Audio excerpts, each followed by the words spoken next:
Agradecemos mucho el que hayan venido. Me encanta que me han dicho que si usted sigue la estrella en el otro lado de esta habitación, después encontrarán dulce y galletas. Un poco de chiste de la Navidad. El mejor escritor estadounidense, Max Lucado, dijo esto sobre la Navidad. Amo la Navidad. Que suenen las campanas del trineo, que canten los villancicos. Entre más santas, mejor. Entre más árboles, mejor. Amo la Navidad, el jojojo, el tutut el tomti tom tom de los caballos. Ok, lo que sea.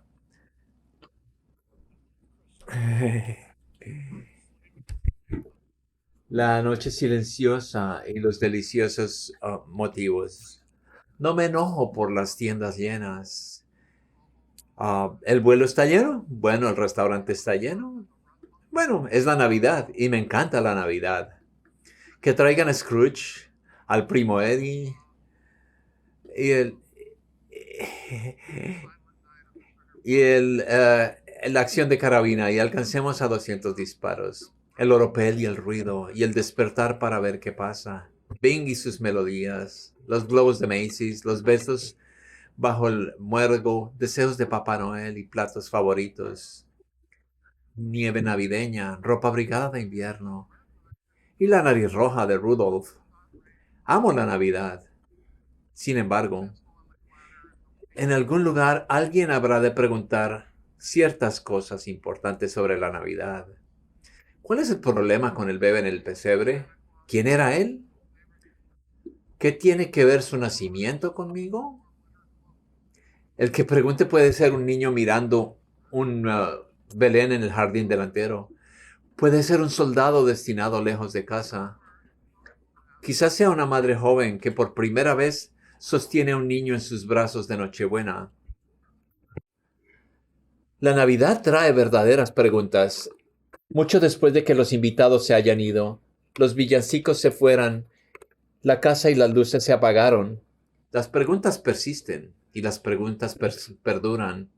Quizás todos no vendrán bien un poco de Navidad esta Navidad, o debería decir del Cristo en Navidad. Los orígenes de la Navidad provienen tanto de la cultura pagana como de la romana. De hecho, los romanos celebraron 2 días festivos en el mes de diciembre. El primero fue un festival de 2 semanas en el honor a Saturno. Y después, el 25 de diciembre, el nacimiento de Mitra, el dios del sol.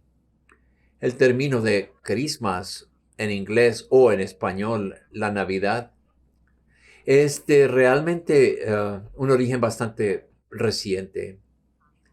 La Navidad celebra el 25 de diciembre, es a la vez una fiesta religiosa, sagrada y un fenómeno cultural y comercial mundial.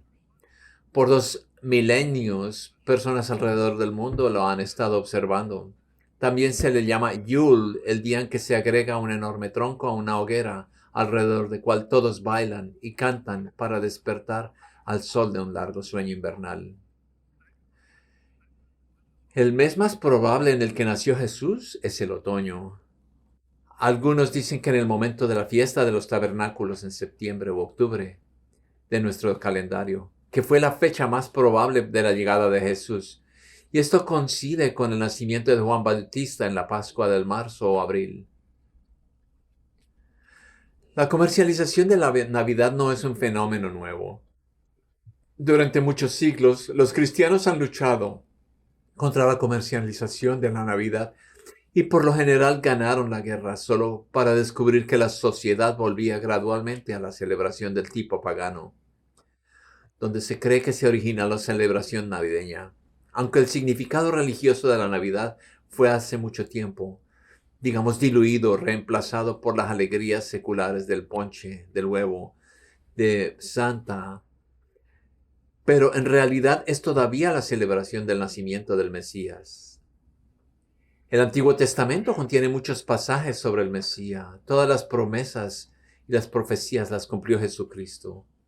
Entonces esta noche vamos a cambiar de lo comercial al verdadero origen de la celebración del nacimiento virginal de Jesucristo.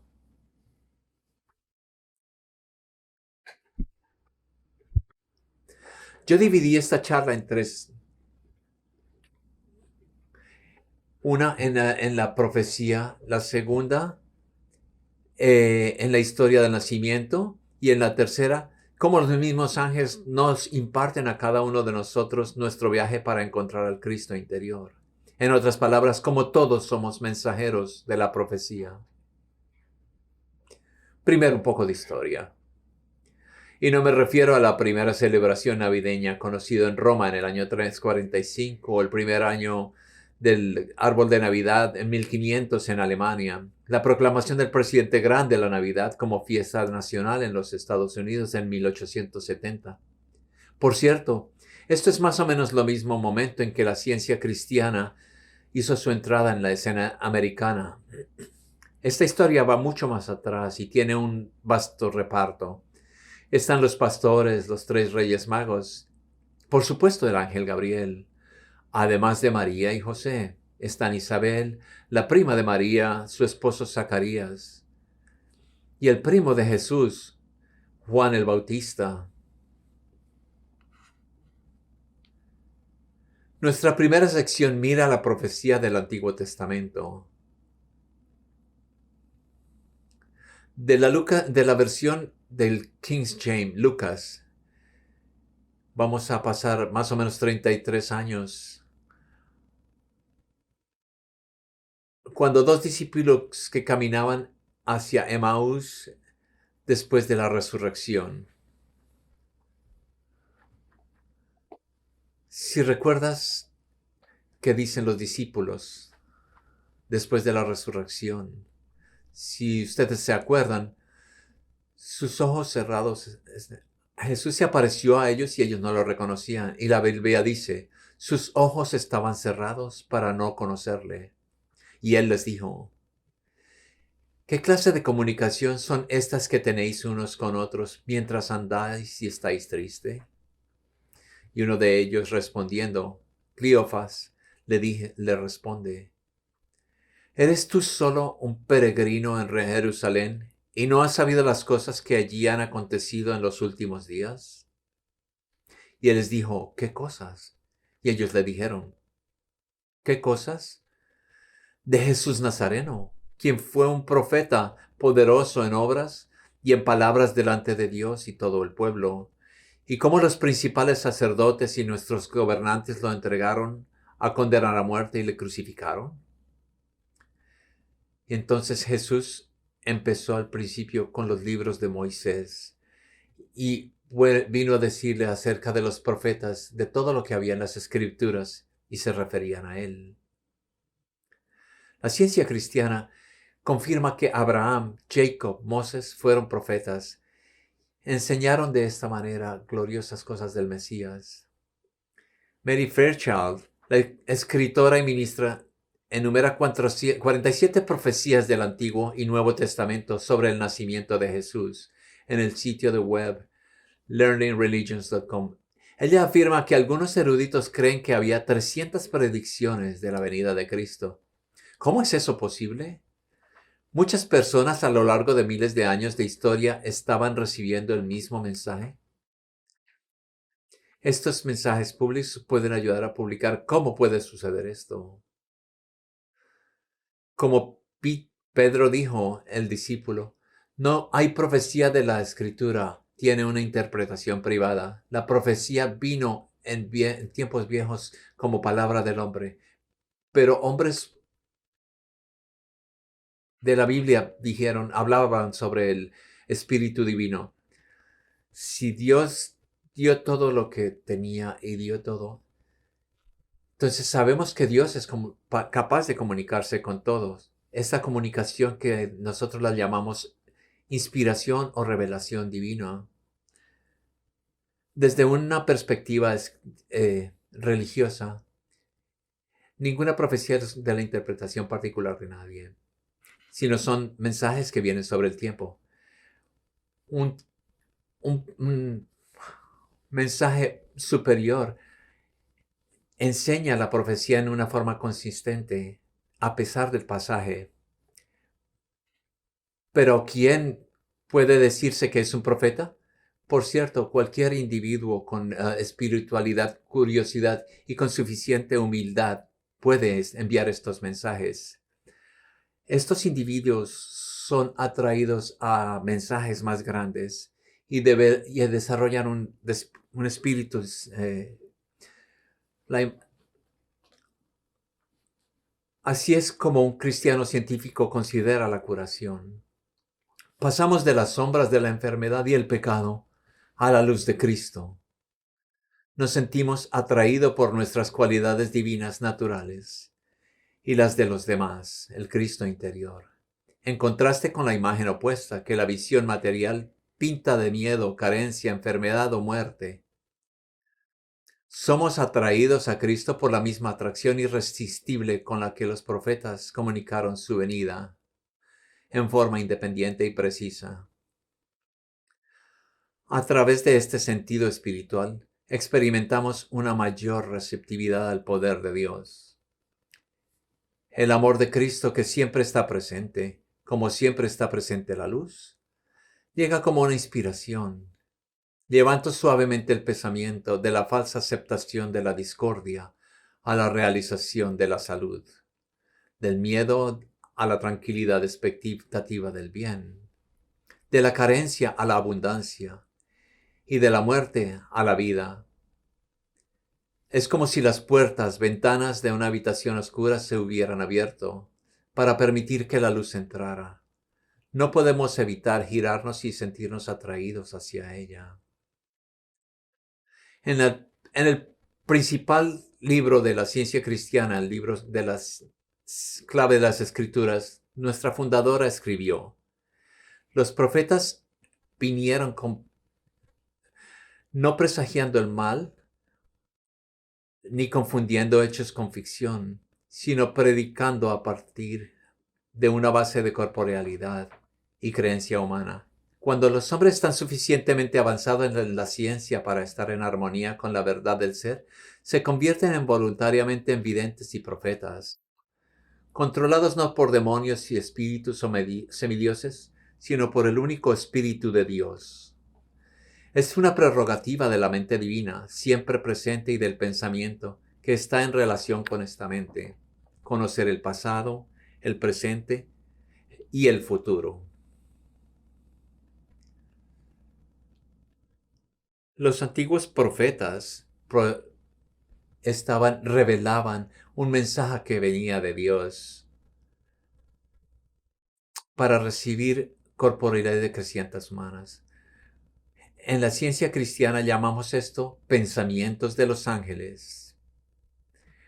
Son pensamientos que vienen de Dios pasados a los hombres. Cuando muchas personas pasan y reciben esta revelación, esto valida honestamente.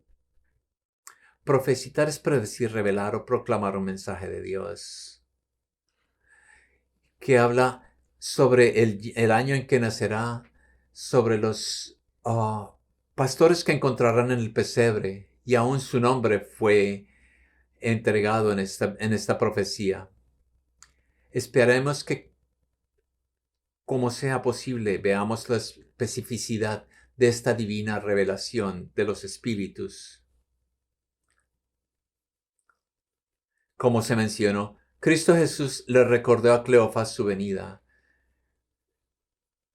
Como se dice en los tiempos de la Biblia, tan temprano como en la Biblia nosotros leemos, los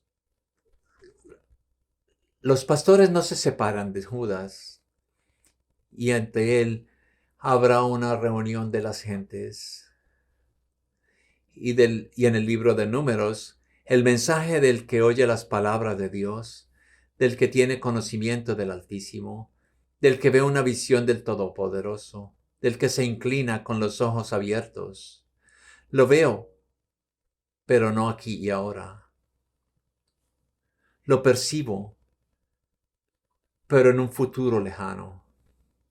Una estrella surgirá de Jacob, un centro surgirá de Israel. Eso es de la Nueva Traducción Viviente de Números. Y en Deuteronomio, también en la Nueva Traducción, fue Moisés que en el año 1400 quien dijo: el Señor tu Dios se levantará un profeta como yo de entre tus hermanos israelitas, y debes escucharlo. En el año 800 a.C., Isaías reveló este versículo. En Isaías 7, el Señor mismo os dará la señal. La Virgen concebirá un niño, y ella dará a luz a un hijo, y le llamaremos Emmanuel, que significa Dios está con nosotros. Ahora, eso es una notable precisión. En el año 700, Oseas dijo: de Egipto llamé a mi hijo, que coincide con las instrucciones de Dios a María y José, de ir a Egipto hasta la muerte de héroes. También alrededor del año 700 después de Cristo, Miqueas profetizó a un gobernante de Belén cuando dijo: pero tú, Belén, Efrata, eres solo una pequeña aldea entre todo el pueblo de Judá. Sin embargo, un gobernante de Israel cuyos orígenes se remontan a un pasado lejano, vendrán en mi nombre. ¿De dónde se le ocurría a Micah esta pieza específica de geografía? Betlehem. Bueno, avancemos en el calendario hasta alrededor del año 500. Gabriel le dice a Baltasar, a quien conocemos mejor como Daniel, sobre una asombrosa profecía sobre el Mesías de la traducción nueva. Predijo correctamente el tiempo en que el ungido, el Mesías, vendría y traería justicia eterna para confirmar la visión profética y ungir al lugar santísimo. Dice casi en un acertijo: ahora escuchen y comprendan, dice.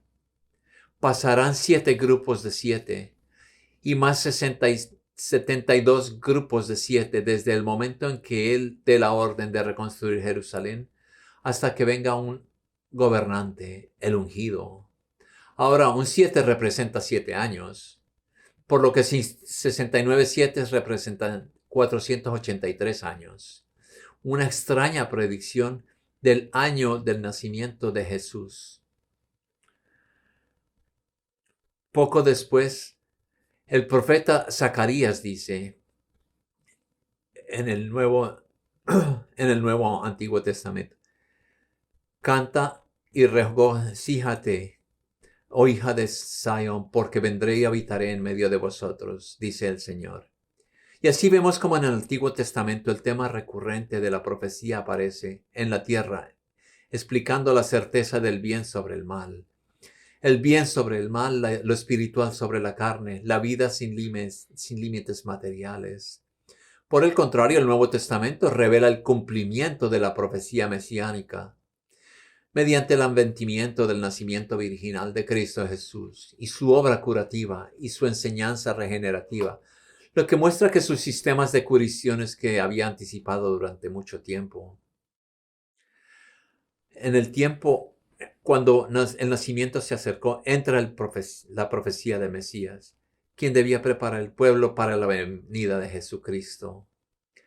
6 meses mayor que su primo, predicó unos 30 años después diciendo: después de mí viene uno más poderoso que yo, de quien no soy digno de agacharme a desatar las correas de sus zapatos. Yo a la verdad os he bautizado con agua, pero él os bautizará con el Espíritu Santo. Ese es en Marco 1. Según los matemáticos, la probabilidad de que se cumplan, aunque sea un puñado de estas profecías, es asombrosamente improbable, si no imposible. Pero de esto no se trata de probabilidades. Más bien, confirma una atracción natural e irresistible hacia un poder divino, omnisciente, el cual llamamos mente divina. Es lo único que explica la coherencia de las profecías y la intervención y revelación divina de Dios. Así, sigamos ahora al cumplimiento del Nuevo Testamento. En la segunda sección, el nacimiento de Jesús. Cuando Él aparece, la estrella en el templo de Jesús. El Nuevo Testamento comienza con los 4 relatos del Evangelio de Jesucristo, en Mateo, Marcos, Lucas y Juan. De estos 4 libros, 2 nos llevan a través de la escena del nacimiento de Jesús, y Juan nos dice del origen divino de Jesús. Y Marcos salta a Jesús cuando era adulto. Mateo no nos da la genealogía de Jesús, sino que también cuenta la historia del nacimiento desde el punto de vista de un hombre, el de José. Es en el libro de Lucas donde se nos introduce en los momentos santos que rodean el nacimiento de Jesús, desde el punto de vista de una mujer, el de 2 hermanos, María e Elizabeth. Elizabeth era la tía de María. Leeré del capítulo de Lucas, comenzando en el versículo 23. Cuando terminó la semana de servicios de Zacarías en el templo, regresó a su casa. Poco después su esposa Elizabeth quedó embarazada y fue y se recluyó por 6 meses. En el 6º mes de embarazo de Isabel,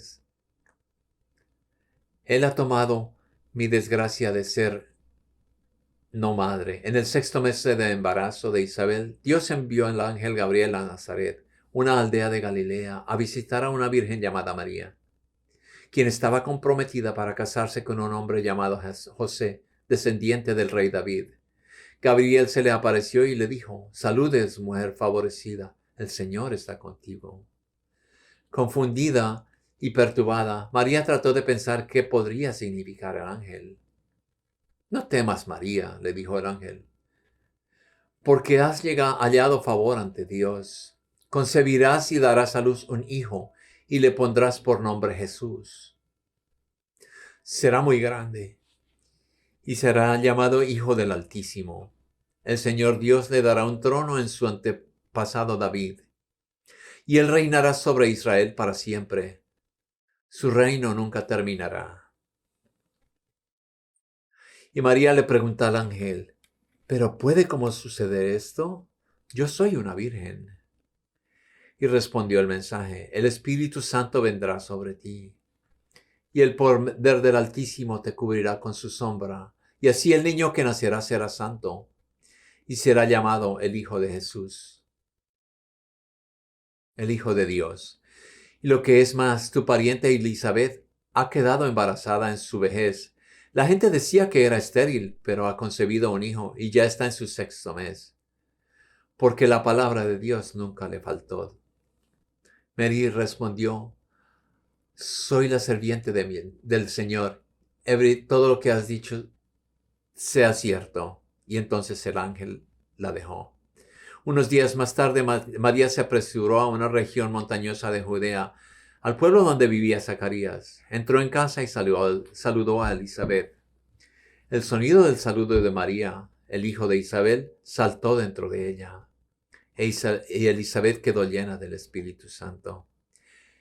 Elizabeth lanzó un grito de alegría y exclamó a María: «Dios te ha bendecido más que a todas las mujeres, y bendito sea tu hijo.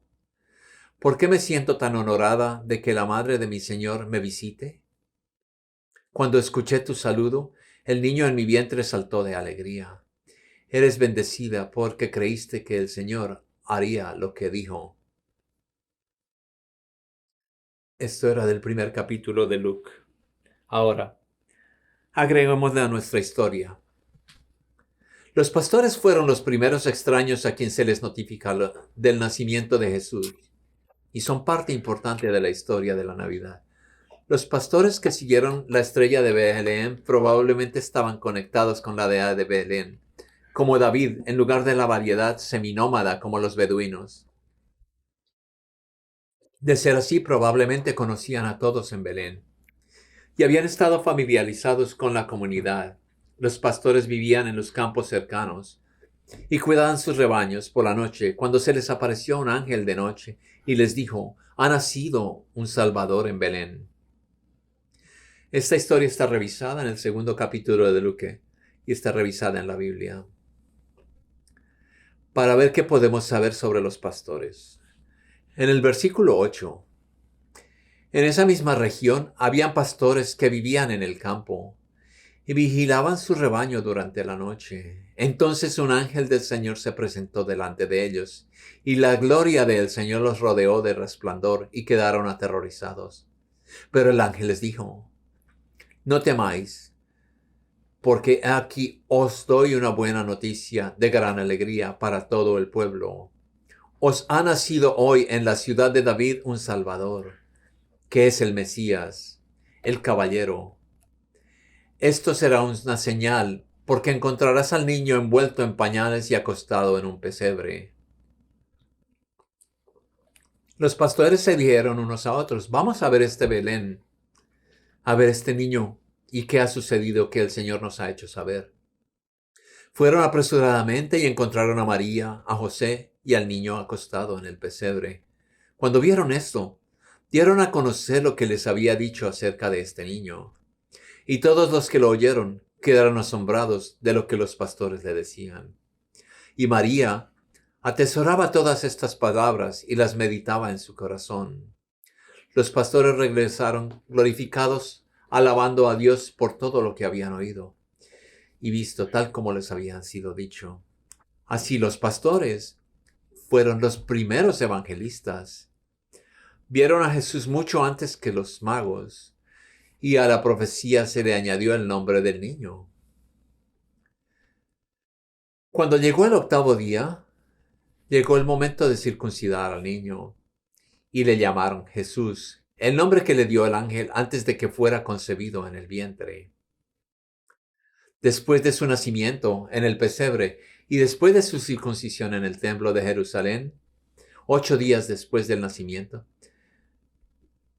regresamos al tiempo para la ceremonia de purificación, 40 días después del nacimiento. Ingresan 2 visitantes muy breves pero importantes al templo para ver al recién nacido: Ana y Simeón. ¿Cómo reconocieron ellos al Mesías? Ana es una de las mujeres más inusuales de la Biblia. Ella era la hija de Penuel, de la tribu de Aser. Su nombre, que comparte con Ana en el Antiguo Testamento, significa favor o gracia. Introducida al final de la narración del nacimiento en Lucas 1, Ana llega a la purificación de María y José y Jesús en el templo. Es una escena que se repite una y otra vez en la cultura israelita, porque la ley explicada en Levítico requiere el sacrificio de un cordero o dos palomas después del nacimiento de un hijo, según Levíticos 12. Sin embargo, esta purificación no aparece en ninguna otra parte, ya que Simón y Ana llegan al ritual de forma independiente, aunque ambos son guiados por la misma dirección divina. Ana tiene una reacción muy diferente, y ella reconoce a Jesús como el Mesías. Ella tiene una reacción muy diferente. En Lucas 37 leemos: ella no se apartó del templo adorando con ayunos y oración noche y día. En aquel momento vino ella y comenzó a hablar del niño a todos los que esperaban la rendición de Jerusalén. Ella tiene 84 años según Luke y no quiere morir según hace proselitismo, como los discípulos que la seguían. Ella está impulsada a dar testimonio de lo que ha visto. María fue la primera a la que le anunciaron la buena nueva, pero Ana es la primera mujer que comprende plenamente y proclama la buena nueva. Esto es porque además de ser una proselitista, según el capítulo 2 de Lucas, Ana también es una profetisa. De hecho, es la única mujer en el Nuevo Testamento descrita explícitamente como una profetisa. Lucas, quien es un campeón de las mujeres en la iglesia, señala en la narración del nacimiento que María es la primera a la que se le dijo sobre Jesús, quien sería el Mesías. Luego él añade que ella atesora las palabras En la otra mano, el ángel Gabriel le dirige, pero María también está desconcentrada por el mensaje que ella y queda perpleja cuando el ángel la saluda. En esto María contrasta marcadamente con Ana, quien se da cuenta del impacto del cumplimiento de la profecía. En el templo, un segundo visitante se acerca a la familia, un hombre llamado Simeón, quien se dice, según el Espíritu Santo, no habrá de morir hasta que haya visto al Mesías, el mismo Espíritu que le dijo que fuera al templo. Simeón toma a Jesús en sus brazos y alaba a Dios. Maestro, ahora despides en paz a tu siervo, según tu palabra, porque han visto mis ojos tu salvación, lo que has preservado para la presencia de todos los pueblos, la luz, la revelación, por la gloria de tu pueblo Israel. Es posible que él haya visto también a Ana como la segunda testigo en el templo de sus alrededores. En Deuteronomio 19:15 enfatiza la importancia de tener dos testigos para la validez de un evento. Lucas empareja a Simeón y Ana, reflejando un paralelismo entre el hombre y la mujer, cuando escribe sobre los destinatarios de la bendición y la salvación divino. La historia del nacimiento de Jesús incluye dos de esas historias, la de Isabel y Zacarías, en Lucas 1 y la de Ana y Simeón en Lucas 2. Curiosamente, en ambos, las mujeres son vistas como el ejemplo más positivo del discípulo. Las mujeres no solo son más receptivas al mensaje, sino que están más dispuestas a actuar en consecuencia. Cuando Isabel se da cuenta de que su prima lleva al Mesías y alaba a Dios por esta bendición, y Ana difunde las buenas nuevas. Es evidente que tanto Simeón como Ana estaban siendo versados en la profecía bíblica. Ambos esperaban por separado el consuelo de Israel, la redención de Jerusalén. En Lucas 2 sabían que vendrían porque, como habían leído, Dios había prometido repetidamente una y otra vez en el Antiguo Testamento, y sabían que un Mesías, un Salvador, estaba en camino. Sin embargo, debemos recordar que Simeón y Ana reconocieron a un Jesús recién nacido y entendido que habían encontrado al Mesías, incluso antes de que se hubiera cumplido la gran mayoría de los criterios para el Mesías. Sabían que Él vendría y parecían saber que sería durante sus vidas. Es posible que hayan oído que Jesús había nacido en Belén y tal vez incluso algo del milagro de María. Quizás le había llegado la noticia de que aquellos pastores y el mensaje de los ángeles no lo vieron realizar ni un solo milagro. Sin embargo, sabían que era el hijo de la promesa. Ahora la historia de los tres reyes magos. Tomémoslo de Mateo. Los tres magos o reyes se mencionan solamente en el segundo capítulo del Evangelio de Mateo. Muy pocos detalles son dados en la Biblia sobre estos hombres y la mayoría de nuestras ideas sobre ellos en realidad provienen de la tradición o la especulación. Las escrituras no dicen cuántos reyes magos hubo, pero generalmente se supone que fueron tres, ya que hubo tres regalos: oro, incienso y mirra. Los reyes magos reconocieron a Jesucristo como el Mesías cuando aún era un niño y viajaron miles de kilómetros para adorarlo. Mateo solo dice que estos visitantes vinieron del este. Los estudiosos han especulado que procedían de Persia, Arabia o incluso de la India. Siguieron obstinadamente una estrella que los llevó a Jesús. Cuando conocieron a Jesús, Él estaba en una casa y era un niño, no un bebé, lo que implica que llegaron un año o más después de su nacimiento. Los obsequios de los tres reyes simbolizan la identidad y la misión de Cristo. Estos artículos valiosos eran obsequios estándar para honrar a un rey o una deidad en el mundo: oro como metal precioso, incienso como perfume y la mirra como aceite de unción. Dios advirtió a los magos en su sueño que regresaran a casa por otro camino y no informaran al rey Herodes. Los tres reyes magos estuvieron entre los hombres más sabios de su tiempo al descubrir que el Mesías iba a nacer y aceptaron a Jesús como su Salvador. El Cristo no se esconde de nosotros como buscamos a Cristo con todo nuestro corazón. No, el Cristo no se esconde de nosotros. Cuando buscamos a Cristo con todo nuestro corazón, encontraremos su mensaje. De hecho, es la más íntima de las relaciones. Estos sabios le rindieron un respeto al único Hijo de Dios que se merece, inclinándose ante Él y adorándole. Jesús no es solo un gran maestro o una persona admirable como muchos dicen, sino es el Hijo del Dios vivo. Mateo no revela nada sobre la ascendencia de estos visitantes. Sobre los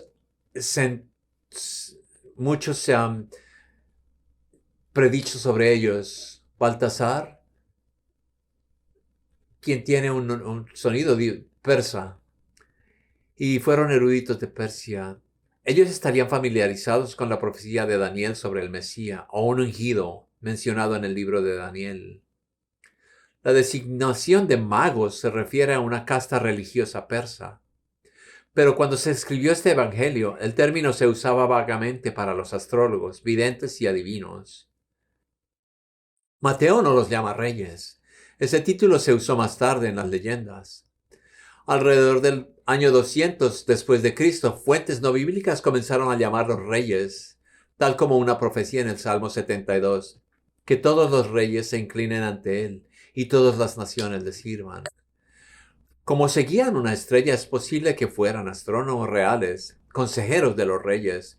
Es importante notar que después de conocer a Jesús, no regresaron por donde vinieron.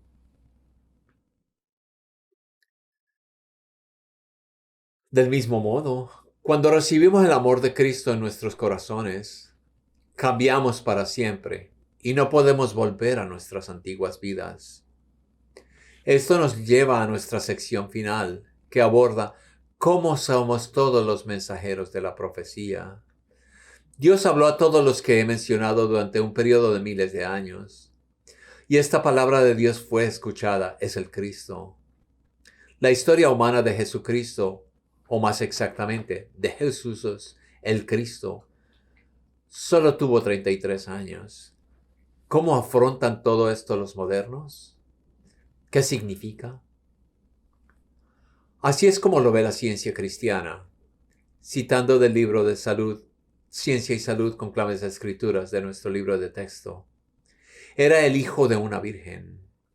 El término Cristo, Jesús o Jesús el Cristo, para dar la traducción completa y adecuada del griego, puede traducirse Jesús el ungido, Jesús el coronado por Dios, o el hombre divinamente real, como se dice de él en el primer capítulo de Hebreos. Por lo tanto, Dios, el Dios tuyo, te ha ungido con óleo de alegría más que tus compañeros, y vistiendo en parte una fórmula humana, es decir, a la vista mortal, siendo concebido por una madre humana, Jesús fue el medidor entre el espíritu y la carne. Al explicar y demostrar el camino de la ciencia divina, se convirtió en el camino de salvación para todos los que aceptaban su palabra. Mencioné que el presidente Grant proclamó la Navidad como la fiesta nacional en 1870. En 1875, una teóloga de Nueva Inglaterra, Mary Baker Eddy, fundó la Iglesia de la Ciencia Cristiana en 1879. Ella escribe: hoy los judíos y los cristianos pueden unirse en doctrina y denominación sobre la base misma de las palabras y obras de Jesús. El judío cree que Mesías o Cristo aún no ha venido. El cristiano cree que Cristo es Dios. Aquí interviene la ciencia cristiana y explica estos dos puntos doctrinales y cancela el desacuerdo y resuelve la cuestión. Cristo, como verdadera idea espiritual, es el ideal de Dios, y ahora y siempre, aquí y en todas partes. El judío que cree en el primer mandamiento es monoteísta. Tiene un Dios omnipresente. Así el judío se une a la doctrina cristiana de que Dios ha venido y está presente, ahora y por siempre. El cristiano que cree en el primer mandamiento es monoteísta.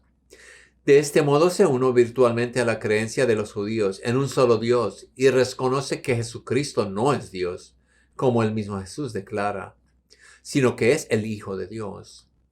Esta declaración de Jesús entendida no entra en conflicto en absoluto con otros dichos, yo y el Padre uno somos, es decir, uno en cualidad y no en cantidad, así como una gota de agua es una en el océano, y una con el Hijo, aún Dios en mí, Padre e Hijo, somos uno. La Escritura dice, porque en Él vivimos y nos movemos y existimos. Continúa definiendo a Cristo como la manifestación de Dios y a Jesús como el concepto humano más elevado. Él era inseparable de Cristo, el Mesías, la idea divina de Dios fuera de la carne. Los ángeles anunciarán a los sabios de la antigüedad esta doble aparición, y los ángeles le susurrarán mediante la fe al corazón hambriento de cada época. Hasta ese momento, las personas con mentalidad espiritual se sentían atraídas hacia Cristo de la misma manera que los pastores Ana y Simeón se sentían atraídos por el Mesías. ¿Cómo fue eso posible? ¿Cómo nos aparece la profecía? ¿Cómo somos guiados a estos relatos? No sabemos cómo, pues todos estos relatos nos fueron revelados. Muchos relatos de los profetas desde Moisés hasta los pastores y los sabios validan cómo las personas con mentalidad espiritual sintieron la atracción irresistible como ejemplos claros e indiscutibles, desde los discípulos, la iglesia primitiva hasta el fundador de nuestra era en el siglo XIX. La iglesia, la Biblia, nos da numerosas pruebas de hombres y mujeres de siglos anteriores dispuestos a escuchar la voz inspiradora y la revelación de Dios al hombre. Nosotros también somos parte del mensaje continuo sobre la aparición de Cristo, pero esta vez es el pesebre interior. Todos nosotros podemos escuchar esos pensamientos angelicales de Dios y ser testigos del nacimiento de la identidad pura de Cristo en nosotros mismos y en los demás, cumpliendo la profecía de Filipenses, que en este mundo, en ustedes está una manera de pensar que hubo también en Cristo Jesús. Este es un buen momento para hablar de la salvación. Muchos creen que el hombre nace pecador y que Jesús vino a salvar al hombre del pecado original, según Génesis 2. La ciencia cristiana es una religión de Génesis 1 y declara que el hombre es imagen y semejanza de Dios y amado por Dios. Sin embargo, la ciencia cristiana sí cree en la salvación. Uno de nuestros principios de nuestra fe es que el hombre tiene unidad con Dios a través de Cristo Jesús, nuestro mostrador del camino, y que el hombre es salvado a través de Cristo, como lo demostró el profeta Galileo al sanar a los enfermos y vencer el pecado y la muerte. Aquí hay dos ejemplos del Cristo hablando, diciéndonos mensajeros de profecía. El primero es un ejemplo de Emanuel, Tequila, un adolescente que compartió su experiencia en el libro del Centinelo de la Ciencia Cristiana en el octubre de 2018. Y se habla y dice, Dios me habló. Ora. Estaba en un bus en Kinshasa, de camino a casa de la Escuela Dominical de la Ciencia Cristiana, cuando escuché este mensaje distintivo. El bus estaba lleno de gente, pero no había nadie más llamándome a orar. Y no necesitaba ni siquiera arrodillarme para orar. Íbamos manejando, como en cualquier otro bus, yendo hacia la cima de la montaña. Debido a todo el ruido de los demás pasajeros del bus, me fue difícil escuchar el mensaje. Sin embargo, por segunda vez e incluso por tercera vez, escuché la misma voz que me decía que orara. Fue entonces que me di cuenta que el mensaje venía de Dios. Esta fue la primera vez que escuché a Dios de esta manera. Asombrado, me pregunté, ¿cómo debería empezar a orar? Tomé un momento de silencio y mientras lo hacía, recordé la oración que me había enseñado uno de mis antiguos maestros de la escuela dominical llamada la oración diaria. Es el manual de la Iglesia Madre por Mary Baker Eddy, la descubridora de la ciencia cristiana, y dice, venga tu reino, que el reino de la verdad, la vida y el amor divino se establezcan en mí, y deseche de mí todo pecado, y que toda palabra enriquezca los efectos de toda la humanidad y los gobierne. Estaba en medio de esta oración cuando la persona más cercana a mí en el bus me sacudió y me dijo que la gente saltaba del bus porque los frenos habían fallado. A pesar del miedo y el caos de la situación, pude decirle que todos estábamos a salvo y que no había necesidad de preocuparse. Dios es omnipresente y estaba aquí en este momento. Mantuve mis pensamientos en Dios y su reino, donde todos vivíamos seguros. Mientras tanto, el autobús iba muy rápido y el conductor pareció perder el control del volante. Pero entonces sucedió algo sorprendente. El conductor logró detener el bus contra una alcantarilla. Todos los que saltaron, todos los que quedaron dentro del bus estaban a salvo. De esta experiencia aprendí a escuchar los mensajes de Dios. Ahora entiendo mejor lo importante que es para nosotros prestar atención a la voz suave, a la oración poderosa de Dios que nos habla a cada uno. Cualquier cosa que nos entreguemos, debemos estar seguros de la presencia y el cuidado de Dios y de nuestra capacidad para experimentarlo. Este fue el final del testimonio de Emanuel. El segundo ejemplo es de mi propia experiencia. En un momento fui presidente de una cadena de restaurante de 200 unidades con unos 12,000 empleados. En aquel momento era difícil encontrar empleados dedicados, así que decidí implementar un nuevo programa de contratación para discapacitados llamado Hire and Hire. Contratamos un buen número de personas con necesidades especiales en el marco del TJTC, el programa de crédito fiscal para empleados específicos del gobierno. Desafortunadamente, 2 o 3 meses después de empezar a trabajar, renunciaban. Renunció que sus beneficios de atención médica, valorados en miles de dólares, fueron eliminados tan pronto como sus ingresos superaran los $270 al mes. No podía creerlo. Escuché esta vocecita apacible y llegó la respuesta. Vuela a Washington y empieza a tocar puertas. Todo el mundo me decía que era un ingenuo, que nunca entraría a ver a nadie de la burocracia de Washington, aquella burocracia llamada Congreso. Pero la voz era fuerte y clara y me llegaba repetidamente. Vuela a Washington. Escuché y obedecí. Sí, ciertamente se cerraron muchas puertas, pero algunas de ellas también se abrieron a la idea de convertir a los tomadores de impuestos en contribuyentes.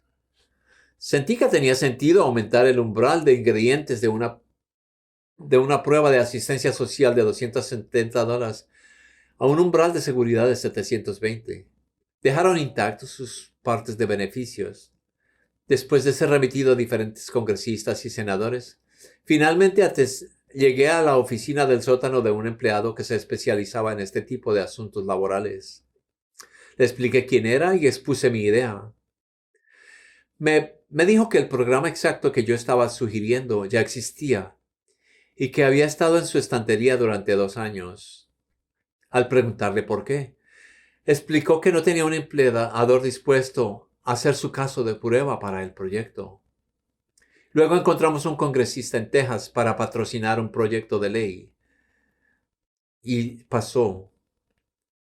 Más tarde fue informado por el secretario de Salud y Servicios Humanos que el cambio generó 70,000 nuevos empleados para quienes tenían oportunidades de desarrollo solo en el primer año. El proyecto de 2 años fue renovado 7 veces y 14 años después fue incluido como ley. Y se convirtió en una ley permanente. Cuando las respuestas aparecen ante una oración como una respuesta directa, no es coincidencia. En el libro de febrero 26 de 1944, titulado «Vale la pena escuchar», en el que un conocido científico cristiano, Porkstall, escribe: «Dios no habla a uno o a unos pocos, sino a cada individuo. Sí, a ti, a mí. En la única creación real, solo Dios habla. La suya es la única voz que hay para escuchar. Así como nuestra verdadera individualidad espiritual y perfecta es la expresión individual de la vida que es Dios. Así cada uno debe expresar individualmente el discurso de Dios, que es coincidente con esta vida. ¿Cuán a menudo los mortales lloran lastimeramente? ¿Qué debo hacer? ¿Qué camino debo tomar? Estoy contra un muro de piedra, no hay manera de volverme. Pero esto no es así. Siempre hay una salida y no es un camino oculto. Dios, la mente, el amor, lo saben todo y nos lo dirán a ti y a mí. Siempre que estamos dispuestos a escuchar humildemente la pequeña y apacible voz interior. Mrs. Eddy escribe a todos: así brilló la palabra estrella para los profetas pastores. Sin embargo, atravesó la noche y llegó donde, en la cuna de la oscuridad, yacía el niño de Belén, el heraldo humano del Cristo, la verdad que aclarará el entendimiento ignorante, el camino a la salvación por medio de Cristo Jesús. Hasta que atraviese una noche de error, la mañana brilla y brilla la estrella guía del ser. Hoy el Cristo es más que nunca el camino, la verdad y la vida, que ilumina a todo hombre que viene al mundo, sanando todo el dolor, enfermedad y pagado. Pero esto auspicia la Navidad. Nuestros corazones se arrodillan humildemente. Somos dueños de su gracia, reviviendo y sanando. En esta hora inmortal todo odio, orgullo, codicia, lujuria humana, todos deberán inclinarse y declarar el poder de Cristo. Y el reino de la verdad y la vida divinas deberán hacer el hombre un ser puro y bendito. Al principio del siglo XX, Mary Baker Eddy tenía una demanda constante para hablar y escribir. Aquí hay un extracto del New York World titulado El significado de la vida. Ella escribió: la base de la Navidad es la roca, Cristo Jesús. Sus frutos son la inspiración y el entendimiento espiritual del gozo y del regocijo. No debido a la tradición o a la costumbre o a los placeres corporales, sino a la verdad demostrable y fundamental, debido al cielo que está dentro de nosotros. La base de la Navidad es el amor, que ama a sus enemigos, que devuelve bien por mal. El amor que es sufrido es benigno. En este año especial, con todos los conflictos que hay, todos estamos seguidos como mensajeros de la profecía. Por un tan largo periodo nos ha estado hablando ahora mismo, revelando nuestro siempre Salvador.